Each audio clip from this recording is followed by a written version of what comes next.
Lock down టైంలో అన్ని ఇండస్ట్రీలు సైలెంట్గా ఇంట్లో కూర్చుంటే మలయాళం ఇండస్ట్రీ మాత్రం తమ సత్తాను చూపింది. ముఖ్యంగా మమ్ముట్టి చేస్తున్న ప్రయోగాలు మరే ఇండస్ట్రీలోనూ ఎవ్వరూ కనీసం ప్రయత్నించే ఆలోచన కూడా చేయరు. ఇప్పుడు ఆయన తాజా చిత్రం భ్రమయుగం కూడా మేకింగ్ కంటెంట్తో చర్చనీయాంశం అయ్యింది. సౌత్లో చాన్నాళ్ల తర్వాత పూర్తిస్థాయి బ్లాక్ వైట్లో తెరకెక్కిన చిత్రమిది. రాహుల్ సదాశివన్ దర్శకత్వంలో తెరకెక్కిన ఈ చిత్రాన్ని మలయాళంతో పాటు తెలుగు, తమిళ భాషల్లోనూ ఏకకాలంలో విడుదల చేయాలనుకున్నప్పటికీ మలయాళం వెర్షన్ మాత్రమే విడుదలైంది. మరి ఈ సినిమా ప్రేక్షకుల్ని ఏ మేరకు ఆకట్టుకుందో చూద్దాం. కథ: కేరళ ప్రాంతాన్ని ఆంగ్లేయులు ఆక్రమించుకోవడానికి ప్రయత్నిస్తున్న రోజులవి.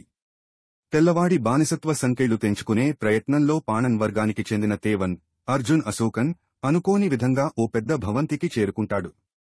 ఆ భవంతిలో కొడుమోన్ పొట్టి, మమ్ముట్టి మరియు అతడి వంటవాడు సిద్ధార్థ్ భరతన్ మాత్రమే ఉంటారు. స్వతహా మంచి జానపద గాయకుడు అయిన తేవన్ తన పాటలతో కొడుమోన్ పొట్టిని మెప్పించి భవంతిలో నివసించే అవకాశం దక్కించుకుంటాడు. కట్ చేస్తే తాను నివసించే భవంతిలో కంటికి కనిపించని మాయ ఏదో ఉందని గ్రహించి అక్కడ్నుంచి పారిపోవాలనుకుంటాడు తేవన్. కాని ఎన్నిసార్లు ప్రయత్నించినా మళ్లీ భవంతిలోకే వచ్చేస్తుంటాడు. అసలు ఆ భవంతిలో ఉన్న కనిపించని మాయ ఏమిటి? ఎందుకని తేవన్ను బయటకి వెళ్లనివ్వకుండా అడ్డుకుంటుంది? అసలు కొడుమోన్ పొట్టి ఎవరు? వంటి ప్రశ్నలకు సమాధానాలు తెలియాలంటే భ్రమయుగం చిత్రాన్ని చూడాల్సిందే. భ్రమయుగంలోకి వెళ్లిన తర్వాత అంత సులభంగా బయటకు రాలేం. సినిమాలో ప్రతి మాటలో, దృశ్యంలో ఓ అర్థం ఉంటుంది. ఆ కాలంలో కుల వివక్ష చర్చించిన తీరు సూటిగా ప్రతి ఒక్కరికీ అర్థమయ్యేలా ఉంటుంది. క్రిస్టో జేవియర్ స్వరపరిచిన ప్రతి పాట వినసొంపుగా ఉంది. నేపథ్య సంగీతం సినిమాలో లీనం చేస్తుంది.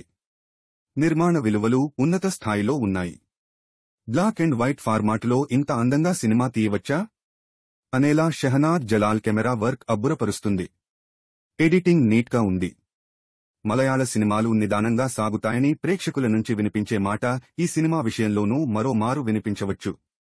టెక్నికల్ బ్రిలియన్స్ పక్కన పెడితే కథగా చూస్తే ఈ సినిమా చాలా చిన్నది. క్లుప్తంగా చెప్పాలంటే పాడుబడ్డ భవంతి, తాంత్రిక విద్యలు నేర్చిన ఓ మాయగాడి నుంచి ఓ యువకుడు ఎలా భయపడ్డాడు అనేది కథ. అందులో కులవివక్ష, అధికారం కోసం మనిషి ఎలా మారతాడు అనేది చక్కగా చెప్పారు. ఈ సినిమా థ్రిల్ ఇస్తుంది గాని అంతగా భయపెట్టదు.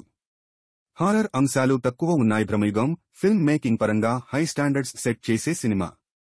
మమ్ముట్టి నట విశ్వరూపానికి అర్జున్ అశోకన్ అద్భుత నటన, black and white visuals, Christo Xavier పాటలు అండ్ నేపథ్య సంగీతం మనల్ని సరికొత్త ప్రపంచంలోకి తీసుకువెళతాయి. క్లైమాక్స్ ఒక హై ఇచ్చి పంపిస్తుంది సినిమా.